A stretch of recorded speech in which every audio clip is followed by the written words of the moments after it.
Gold, trusted gold buyers. మీరు తాకట్టు పెట్టిన బంగారాన్ని విడిపించి ఈ రోజు ఉన్న మార్కెట్ ధరకు కొనబడను.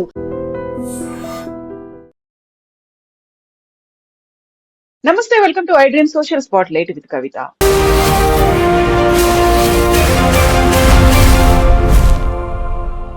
నిర్మలా సీతారామన్ నిన్న ప్రవేశపెట్టినటువంటి బడ్జెట్ గురించే దేశమంతా చర్చించుకుంటోంది.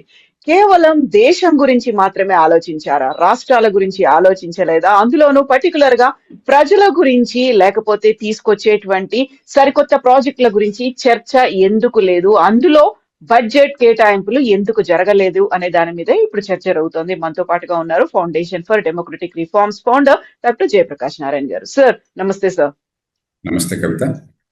సార్, ఈ ఎప్పుడు మనం రెగ్యులర్ గా చూసేటువంటి బడ్జెట్ లాగా నిన్న అనిపించలేదు. రాష్ట్రాల కేటాయింపులు లేవు. యూజువల్ గానే ఎలక్షన్స్ ఎక్కడైనా జరుగుతున్నాయంటే ఆ రాష్ట్రాలకే బడ్జెట్ కేటాయింపులు అనేవి ఉండేవి.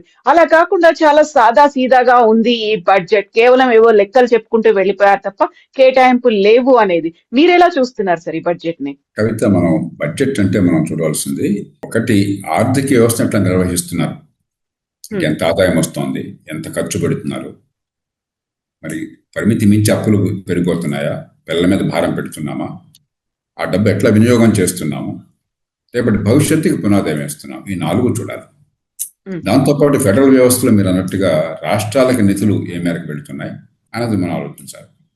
ఒక్కసారి చూస్తే మొట్టమొదటిది, చాలా గడ్డు కాలంలో ప్రపంచం అంతా ప్రతికూల పవనాలు వీస్తున్నాయి. చాలా దేశాల్లో బడ్జెట్ అదుపుతిప్పిపోయింది. అప్పుల భారం పెరుగుతోంది, ఖర్చు పెరుగుతుంది, ఆదాయం తగ్గుతుంది, ఆర్థిక ప్రగతి మందగిస్తుంది. కానీ మన దేశంలో సమర్థమైన ఆర్థిక నిర్వహణ వల్ల గత 7-8 సంవత్సరాలు 10 సంవత్సరాల కారణంగా మనకి కోవిడ్ వచ్చినా కూడా, ఈ మహమ్మారి వచ్చినా కూడా, కోవిడ్ తర్వాత ఆనాడేమో అప్పుల భారం పెరిగిపోయింది. ఎందుకంటే ఆదాయం తక్కువ ప్రభుత్వానికి, ఖర్చు పెరిగింది. అటు వ్యాధి నివారణ కోసం, వ్యాధిని నిరోధక కోసం చెప్పని, రెండో పక్కన మరి ఈ కష్టాల్లో ఉన్నటువంటి సామాన్యులకి కొంత భరోసా ఇవ్వడం కోసం చెప్పని ఆదాయం తగ్గింది. అందుకని ఆనాడు మన అప్పుల భారం 9.2%. ఈ శాతం ఏమిటి? మొత్తం జాతీయ ఆదాయంలో 9.2% అప్పు చేశాము.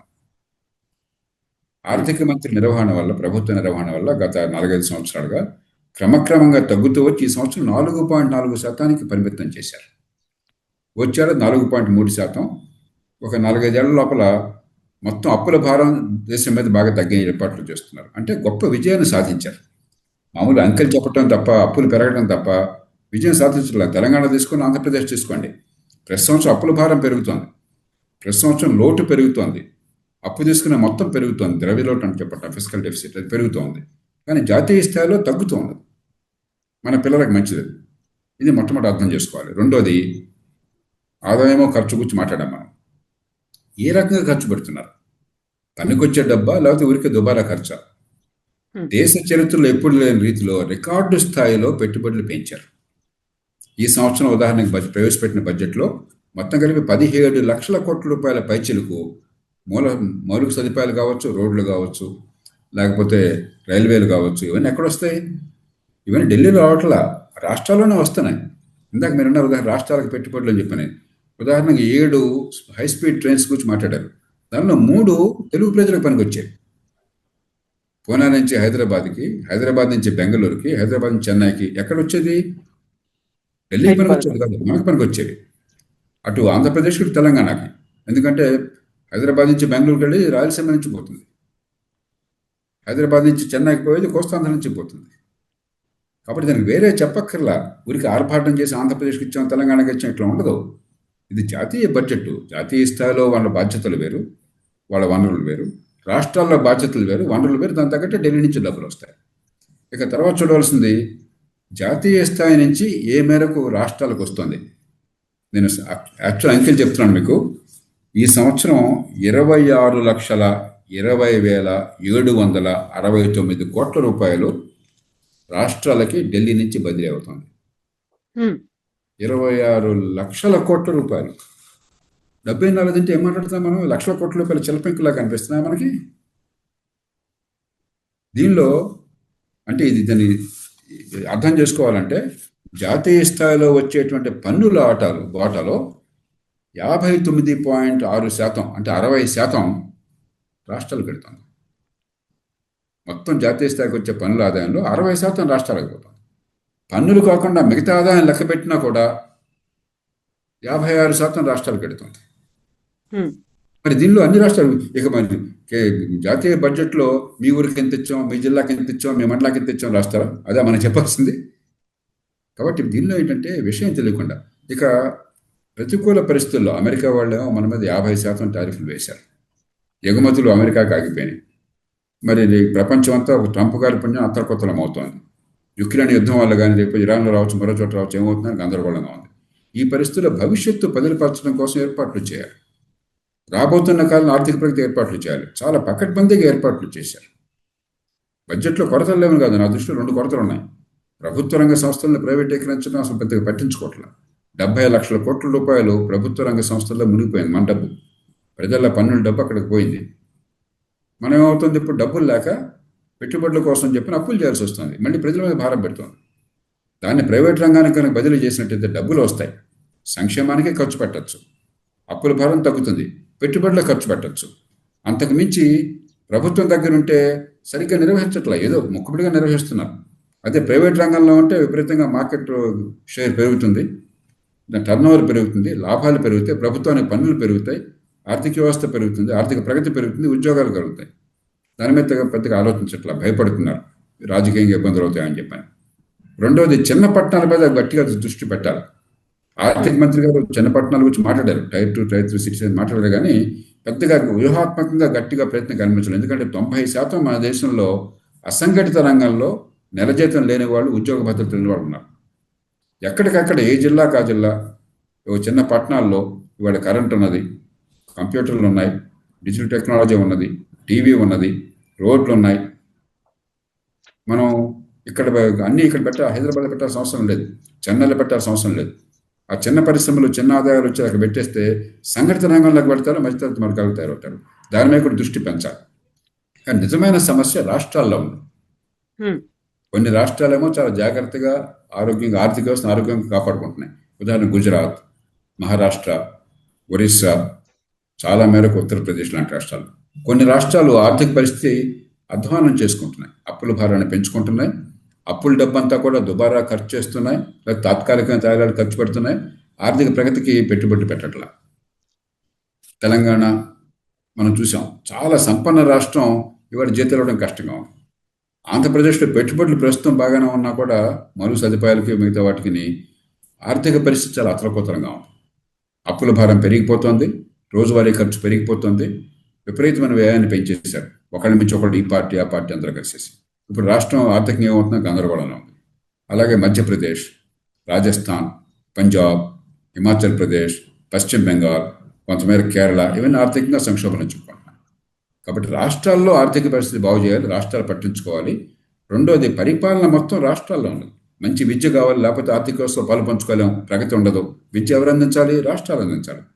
ఒక్కొక్క బిడ్డ మీద ₹1,00,000 ఖర్చు పెడుతున్నారు సంవత్సరానికి రాష్ట్రాల్లో. తెలంగాణ, ఆంధ్రప్రదేశ్ తీసుకోండి, కానీ విద్య అందట్లా. అది చేయాల్సింది ఎవరు? రాష్ట్రాలు. విద్య ఉంది, ₹190 రాష్ట్రాల్లో ఉంది. మంచి ఆరోగ్యం అందించాలి, లేకపోతే చిన్న పట్టణాలు పెరగాలి, లేకపోతే చట్టబద్ధ పాలన కావాలి. హైదరాబాదు ఢిల్లీతో పోటీ పడుతోంది పొల్యూషన్లో, కాలుష్యంలో. బెంగళూరుతో పోటీ పడుతోంది ట్రాఫిక్లో. ఇది ఎవరు చేయాలా? రాష్ట్రం చేయాలా, స్థానిక ప్రభుత్వాలు చేయాలి. కాబట్టి పరిపాలన బాగు చేసేది, ఆర్థిక వ్యవస్థను పెంచేది, వనరులను జాగ్రత్తగా కాపాడుకునేది రాష్ట్రాల చేతుల్లో ఉంది. ఢిల్లీ వరకు సమర్థమైన పనిచేస్తున్నారు, మరికొన్ని చేయాలి. ఆ చేయాల్సింది గట్టిగా పట్టుబడాలి.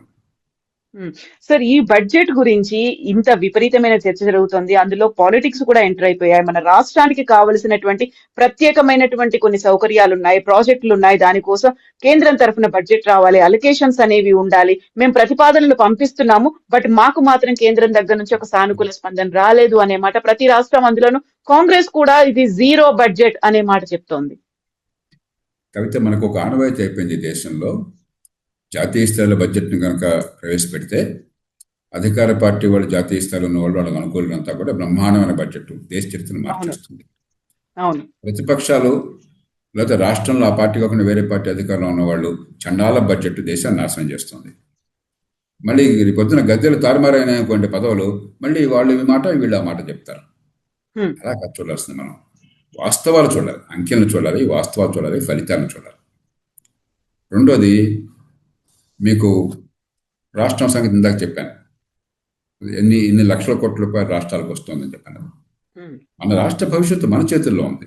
మన ప్రతిదానికి కూడా ఢిల్లీ మీద భారం పెట్టి, ఒక చిన్న వర్షం పడింది హైదరాబాద్లో, వరదలు వచ్చినాయి, ఢిల్లీ నుంచి డబ్బులు కావాలా? అరే 26 లక్షల కోట్ల రూపాయలు ఎక్కడి నుంచి వస్తాయి అనుకుంటున్నారు? వాళ్ళకు వస్తున్న పన్నుల ఆదాయంలో 60% మీకు పంపించేశారు. ఇంకేమి ఇస్తారు? వాడి జీతాలు ఇవ్వాలి, వాడి పెన్షన్లు కట్టాలి, అక్కడ వడ్డీలు కట్టాలి. రాష్ట్రాలకు నిధులు పంపించిన తర్వాత జీతాలు, పెన్షన్లు, వడ్డీలు కలిపితే ఢిల్లీకి వచ్చే ఆదాయం కంటే ఖర్చు ఎక్కువ ఉన్నది. మిగతా తప్పులే.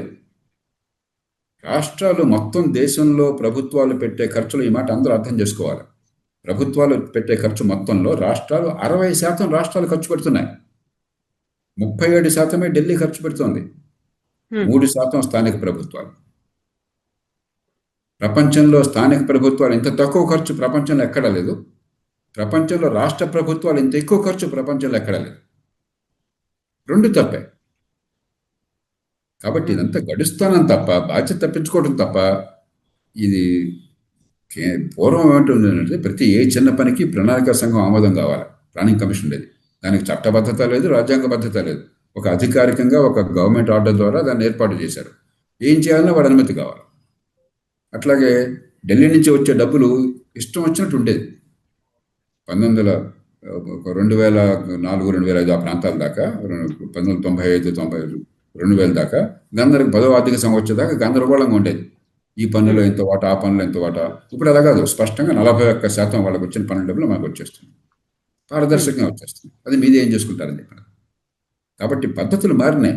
మనం ఇంకా ఇక్ష్వాకుల కాలంలో ఉండి ప్రతి ప్రాజెక్టుకి ఢిల్లీ నుంచి అనుమతి కావాలి, వాడు సంతకం పెట్టాలి, వాడు ఓకే అనాలి. అది లేదు, ఇప్పుడు మీ చేతుల్లో ఉంది. పూర్వం ఎయిర్పోర్ట్ కావాలంటే మీ చేతుల్లో లేదు, ఇప్పుడు మీరు చేసుకుంటున్నారు. హైదరాబాద్ ఎయిర్పోర్ట్ ఢిల్లీ వాళ్ళు ఎవలా, మనం చేసుకున్నాం, ప్రైవేట్ రంగాన్ని పిలిచాం. అలాగే మీకు పోర్టులు ఉన్నాయి, తీర ప్రాంతం అయితే. పూర్వం ఢిల్లీ వాళ్ళు డబ్బులు ఇవ్వకపోతే పోర్టులు లేవు, వాళ్ళు పెట్టుబడి పెట్టకపోతే పోర్టు ప్రైవేట్ రంగం నుంచి వచ్చేస్తున్నాయి. పరిస్థితి మారింది దేశంలో. 60% వనరులు మీ చేతుల్లో ఉన్నాయి. ప్రభుత్వం పెట్టాక 60% మీ చేతుల్లో ఉంది. అందుకని రిటైల్గా ప్రతిదానం చేసి, ఈ రోడ్డు వేద్దాం అనుకున్నాను, మీరు డబ్బులు ఇవ్వలేదు, లేకపోతే ఇగో ఈ సంక్షేమం చేద్దాం, మీరు డబ్బులు ఇవ్వలేదు. ఈ 60% అన్నీ కలిసిపోయినాయ్యా, నువ్వు సద్వినియోగం చేసుకో, మిగతా వాడు చేసుకోవట్లా. సో ఇన్నేళ్ల ఎక్స్పీరియన్స్ లో మీరు ప్రతి సంవత్సరం ప్రవేశపెట్టేటువంటి బడ్జెట్ ని చూస్తున్నారు సార్. నిన్నటిది బడ్జెట్ ఏమో ఎంటైర్లీ డిఫరెంట్ బడ్జెట్ అనేటువంటి ఒక వాదన వినిపిస్తోంది. మీకు ఎలా అనిపించింది సార్ ఈ బడ్జెట్ నిన్న బడ్జెట్లో కొత్త ఏం లేదు, ఆర్భాటాలు లేవు, మరి డంబాలు లేవు, అతిశయోక్తులు లేవు, తాత్కాలికంగా జనాన్ని మెప్పించి రాష్ట్రాన్ని, దేశాన్ని నాశనం చేసే పద్ధతులు లేవు. దీర్ఘకాల అభివృద్ధి కోసం ఆర్థిక క్రమశిక్షణ, మౌలిక సదుపాయాల పెట్టుబడులు, దేశం దీర్ఘకాలికంగా ఆర్థిక ప్రగతి కోసం ఏర్పాట్లు, దాని మీద దృష్టి పెట్టారు. గత కొద్దేళ్లుగా ఆ పనే చేస్తున్నారు, దాన్ని కొనసాగించారు. కాబట్టి మనం ఒకతంపుడు ఉపన్యాసాలు లేకపోతే చెడ్డ బడ్జెట్ అని, అంకెలతో సంబంధం లేకుండా పెద్ద మైకాసుల్లో పట్టుకుని ఉపన్యాసాలు ఇస్తే గొప్ప బడ్జెట్ అనుకోవటం అది విజ్ఞాన లక్షణం కాదు. మనం చూడాల్సింది ఆ డబ్బు ఏం చేస్తున్నారు, ఆర్థిక క్రమశిక్షణ ఉందా లేదా, ఆ డబ్బు వినియోగం సద్వినియోగం చేస్తున్నారా, వృధాగా ఖర్చు పెట్టి తగలేస్తున్నారా, అప్పుల భారాన్ని పెంచి మన మీద, పిల్లల మీద భారం వేస్తున్నారా, భవిష్యత్తులో ఆర్థిక ప్రగతి ఊతం ఇస్తున్నారా, రాష్ట్రాలను పట్టించుకుంటున్నారా. ఈ 4 రకాలుగా చూస్తే ఈ బడ్జెట్ మంచి ప్రమాణాల బడ్జెట్. అయితే కొన్ని చేయాల్సింది ఉంది. అది నేను చెప్పాను కదా ఇంతకుముందే, పబ్లిక్ రంగ సంస్థలు కావచ్చు, ఇంకోటి కావచ్చు. అయితే సంస్కరణలో కొంతమంది వాదన సరైనటువంటిది. ఒక అవకాశంగా తీసుకునే సంక్షోభాన్ని, మన దేశంలో సంక్షోభం లేకపోయినా ప్రపంచంలో అతి వేగంగా ఎదుగుతున్న ఆర్థిక వ్యవస్థ మన పెద్ద దేశాలు. మన దేశంలో సంక్షోభం లేదు, కానీ ప్రపంచ సంక్షోభానికి మనం అతీతులం కాదు. దాన్ని అవకాశంగా తీసుకుని పెద్ద మార్పులు అడుగు కట్టాల్సిన కొందరు వాదిస్తున్నారు. ఇది వాస్తవం, నేను దాన్ని అంగీకరిస్తున్నాను. కానీ ఇప్పటికే కొన్ని చేశారు. జిఎస్టీ కానీ మరికొన్ని మార్పులు కానీ గత కొద్ది నెలలుగా బడ్జెట్తో సంబంధం లేకుండా చేశారు. మిగతా మార్పులు కూడా బహుశా బడ్జెట్ సంబంధం లేకుండా వస్తాయేమో చూద్దాం. మనం రావాలని కోరుకుందాం, రావాలని పట్టుబడదాం. సో నిన్నటి బడ్జెట్ అంతా దేశమంతా ఒక యూనిట్ లా కనిపించింది సార్. రాష్ట్రాల వారీగా కాదు, లేకుంటే ప్రాజెక్టుల వారీగా కేటాయింపులు కాదు, రాబోయేటువంటి కరెక్ట్ బడ్జెట్ దేశం కోసం. ఏ రాష్ట్రానికి ఆ రాష్ట్రం మీ బడ్జెట్ ఉన్నది. పారదర్శకంగా మీరు బడ్జెట్లో ఏ జిల్లాకి అంత కేటాయించారు, లేకపోతే ఏ ప్రాజెక్టుకి కేటాయించారు మీరు బయట పెట్టాలా, సద్వినియోగం చేయాలి. అంతేగాని ఢిల్లీ వాళ్ళు చేయలేదు పని. ఢిల్లీ వాళ్ళు చేసేది వాళ్ళ ప్రాజెక్టులు, జాతీయ ప్రాజెక్టుల విషయంలో వాళ్ళు చెప్తారు అంకెలు. మీరు ఉదాహరణకి 7 మరి హై స్పీడ్ రైలు అన్నారు, 7 ఏంటో ప్రకటించారు. అది వాళ్ళు చేయాల్సిన ప్రాజెక్ట్ కాబట్టి మీ ప్రాజెక్టు వాళ్ళు ఎందుకు మాట్లాడతారు, మీరు చూసుకోవాలి. సార్ ఇప్పుడు 2047 కల్లా 100 ఏళ్ల నాటికి మనం ఏం చేయబోతున్నామో, మన టార్గెట్స్ ఏంటి, ఒక లాంగ్ టర్మ్ లో, లాంగ్ విజన్ లో ఎలా ఉండాలి అనేది అంతా కనిపించింది. సో ఇప్పుడు ప్రజలు ఫేస్ చేస్తున్నటువంటి సమస్యలు ఏవైతే ఉన్నాయో దానికి ఒక పరిష్కారంగా, లేకపోతే వాటి కేటాయింపులు అనేవి లేవు. ఇప్పుడు బంగారం గురించి ఏదన్నా అదుపు చేస్తారేమో, 2 లక్షల దాకా వెళ్ళబోతోంది, దాని గురించి ఎందుకు మాట్లాడలేదు అనేటి ఆ మాటలు కూడా వినిపిస్తున్నాయి. అలాంటి విశ్లేషణలు కూడా ఉన్నాయి కదా సార్. బంగారం గురించి మాట్లాడారు కవిత, కొంచెం మనం లోతుకి వెళ్ళాలి. చాలా మంది తెలియకపోవచ్చు, ప్రపంచం మొత్తంలో అతి ఎక్కువ బంగారం ఉన్నది భారతదేశంలో. మన దగ్గరే మొత్తం ప్రపంచ చరిత్రలో ఆదిమ మానవుడి దగ్గర నుంచి ఇప్పటిదాకా 191,000 టన్నుల బంగారాన్ని వెలికి తీసి ఉత్పత్తి చేశారని అంచనా. దానిలో 35,000 టన్నులు మన దేశంలో ఉన్నది. దాని విలువ మీరు ఈవేళ కనుక రూపాయల్లో లెక్కడితే, డాలర్లు లెక్కడితే ఉదాహరణకి, దాని విలువ సుమారుగా $5 ట్రిలియన్ పైన ఉన్నది. 5 ట్రిలియన్ పైన ఉన్నది. కాబట్టి ఖచ్చితంగా బంగారాన్ని వెలికి తీయటం మంచిది నా దృష్టిలో. డిమాండ్ ఎంత ఎక్కువ ఉన్న దేశంలో మనకేమవుతుంది, ఎవరింట్లో వాళ్ళు, అందులో మన మహిళలకు బంగారం అంటే ప్రాణం, ఎవరింట్లో వాళ్ళు బంగారం ఉంచుకుంటారు. మంచిదే, ఎందుకంటే రేపు పొద్దున ఎలాంటి పరిస్థితి వచ్చినా కూడా మనకి జీవితంలో భరోసా ఉండాలంటే బంగారానికి విలువ తగ్గదని నమ్మకం ఉంది కాబట్టి. కానీ ఏమవుతుంది, ఇనపెట్లో మీరు నిధి పెట్టేసి పాతరేస్తే ఉపయోగపట్టలా. కాబట్టి బంగారం ఎవరిది వాళ్ళకి ఉండేట్టుగా చేస్తూనే దాన్ని మార్కెట్లోకి తీసుకొచ్చామనుకోండి, బంగారము డాలర్లతో సమానం, విదేశీ మారద్రవ్యం ఉన్నట్లు లెక్క. కొంతైనా బంగారం బయటకు వచ్చిందనుకోండి, మీ బంగారం పోకుండా, మీ బంగారానికి ఇప్పుడు ఏమీ రావట్లా, మరి సంవత్సరానికి ఎంత కొద్దిగానే మన వడ్డీ ఇచ్చారనుకోండి, బంగారం మన చేతుల్లో ఉంటుంది, మన పేరుతో బ్యాంకులో ఉంటుంది, మన కొద్దిపాటి వడ్డీ అదనంగా ఆదాయం కూడా వస్తుంది. ఆ పద్ధతి తర్వాత భద్రంగా ఉంటుంది, ఇంట్లో మన దొంగతనం చేస్తారని భయం ఉండదు. అలా పెట్టున్నాం అనుకోండి, అప్పుడేమవుతుంది, కొన్ని 10 లక్షల కోట్ల రూపాయలు మార్కెట్లోకి వస్తాయి. దాన్ని పెట్టుబడులకు ఉపయోగించవచ్చు దేశంలో. ఇప్పుడు పెట్టుబడులు లేక విదేశాల నుంచి కానీ దేశం నుంచి కానీ పెట్టుబడులు సరిగ్గా అవసరం. ఇప్పుడు మనం పేద దేశాల్లో అవసరాలు ఎక్కువ, డబ్బులు తక్కువ, కాబట్టి పెట్టుబడులు ఎవరు పెట్టాల్సిన అవసరం ఉంటుంది. ఆ పెట్టుబడులు లేక అలమటిస్తున్నాం మనం. దానికోసం ప్రభుత్వాన్ని ఇందాక మెచ్చుకుంటున్నాం. ఎందుకని 17 లక్షల కోట్ల రూపాయలు పెట్టుబడులు పెడుతున్నారు. 10-12 ఏళ్ల క్రితం 2 లక్షల కోట్ల రూపాయలు ఈ దేశంలో పెట్టుబడుల కోసం ప్రతి సంవత్సరం పెట్టేది. 8 రెట్లు పెంచారు. 8 రెట్లు పోతే 20 రెట్లు చేయొచ్చు. కాబట్టి దానికి పథకాలు ఏర్పాటు చేయాలి. కానీ రాజకీయంగా భయపడుతున్నారు. బంగారాన్ని బయటకు తీసుకురండి అని చెప్పంటే ప్రజలు ఎదురుతారన్న భయంతో ప్రభుత్వాలు మౌనంగా కూర్చుంటున్నాయి. బంగారం రేటు మన ప్రభుత్వం చేతుల్లో లేదు. అంతర్జాతీయ మార్కెట్లో బంగారం గ్లోబల్ కమాడిటీ. ఒక దేశంలో ఒక రేటు, ఇంకో దేశంలో ఇంకో రేటు ఉండదు. కాబట్టి బంగారానికి డిమాండ్ ఉన్నది. మన దేశంలో ఉదాహరణకి ముడి చమురు తర్వాత అతి ఎక్కువ విదేశీ మాత్రమే ఖర్చు పెడుతుంది బంగారం మీద. కొన్ని సంవత్సరాలు 1000 టన్నులు దిగుమతి చేసుకుంటున్నాం. ఈ సంవత్సరం నాకు ఎంతో తెలియదు, బహుశా 400 టన్నులు కనీసం దిగుమతి చేసుకుంటున్నాం. 400 టన్నులు అని చెప్పంటే వాడున్న పరిస్థితుల్లో బంగారం మీకు ఒక $60-70 బిలియన్, ఒక $70 బిలియన్, $60 బిలియన్ మనకి బంగారం దిగుమతిగా ఖర్చు అవుతుంది. కాబట్టి విదేశీ మాత్రమే పోతున్నది. అయితే బంగారం విషయంలో నా దృష్టిలో కొన్ని ఏర్పాట్లు చేయాల్సిన అవసరం ఉన్నది. కానీ ఏ పార్టీకి, ప్రభుత్వానికి కూడా ధైర్యం చాలటం లేదు. మనం అందరూ పూనుకున్నట్టయితే, ప్రజలు అంగీకరిస్తే ఎవరిదో రేపని ఆ పని చేయొచ్చు. ఆ బంగారాన్ని సద్వినియోగం చేసుకోవచ్చు దేశం కోసం. ఓవరాల్ గా ఈ బడ్జెట్ కి మీరు యాక్చువల్ గా ఎన్ని మార్కులు అంటే ఏం చెప్తారు సార్? ఎన్ని మార్కులు వేస్తారు? ఆర్థిక క్రమశిక్షణలో 9 మార్కులు వేస్తాను 10కి.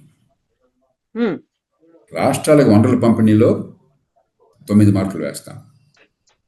అభివృద్ధి గోత్రం విషయంలో 7 మార్కులు వేస్తాను. కొన్ని మౌలికమైన సంస్కరణలు మరికొన్ని చేపట్టడం విషయంలో 5 మార్కులు వేస్తాను. కాబట్టి ఒక్కో రంగంలో ఒక్కో రకంగా. ఓవరాల్ గా అయితే పాస్ అయిపోయింది. ఆల్మోస్ట్ మనం మిగతా అన్ని క్యాలిక్యులేట్ చేసుకుంటే సాటిస్ఫైయింగ్ గానే ఉంది. కానీ ఇప్పుడు మనం ఏంటంటే, ఒక పేద దేశం ఎప్పుడు తృప్తి పడకూడదు. మనం సంపన్న దేశం అయ్యేదాకా ఇంకా చేయాల్సినవి ఉన్నాయి. మంచి ప్రమాణాల విద్య అందాలి, మంచి ఆరోగ్యం అందాలి. కానీ ఇవన్నీ ఈ బడ్జెట్లో తెలియ కాదు, రాష్ట్రాల్లో తేలాల్సినాయి. కాబట్టి ఇప్పుడు మన పొల్యూషన్ లేకుండా హైదరాబాద్లో కూడా ఇప్పుడు స్మాగ్ కనిపిస్తుంది. నిన్న వాళ్ళ స్మాగ్ కనిపిస్తుంది పొద్దున్న. ఢిల్లీ లాగా మనకు అవుతుందని భయం వేస్తుంది మనకి. ఇవన్నీ ప్రభుత్వాలు చేయాల్సిన పనులు. కాబట్టి కొరతలు చాలా ఉన్నాయి. దానికి జాతీయ స్థాయిలో బడ్జెట్ పరిష్కారం కాదు. రాష్ట్రాల్లో పరిపాలన బాగుపడాలి, కావాల్సిన మార్పులు కావాలి. రాష్ట్రాల్లో కేటాయింపులు బాగుండాలి. రాష్ట్రాల్లో ఆర్థిక క్రమశిక్షణ ఉండాలి. Thank you so much sir. మళ్ళీ మనం మాట్లాడుకుందాం. Thank you Thank you. Sir. And for more videos, Please subscribe to iDream. Please subscribe to iDream. Please subscribe iDream. And please subscribe to iDream. For more videos, subscribe to iDream. please like, share and subscribe to the channel. Congratulations, iDream. Subscribe to iDream. Subscribe to iDream. So subscribe to iDream Media. iDream की iDream team अंदर की huge congratulations. Please subscribe iDream Media. Please subscribe to iDream. Subscribe iDream. Please subscribe to iDream. iDream అంటే నా కళల ఛానల్ను subscribe చేసుకున్న నోరు తిరుగుతలేదు. మీరైతే గంట గుర్తు కొట్టండి. For more such videos, please subscribe to iDream. Subscribe to iDream. Please subscribe to iDream. Please subscribe iDream Media. Please do subscribe to iDream. Please subscribe to iDream Media. For best entertainment and information, please subscribe iDream. And don't forget to subscribe to iDream.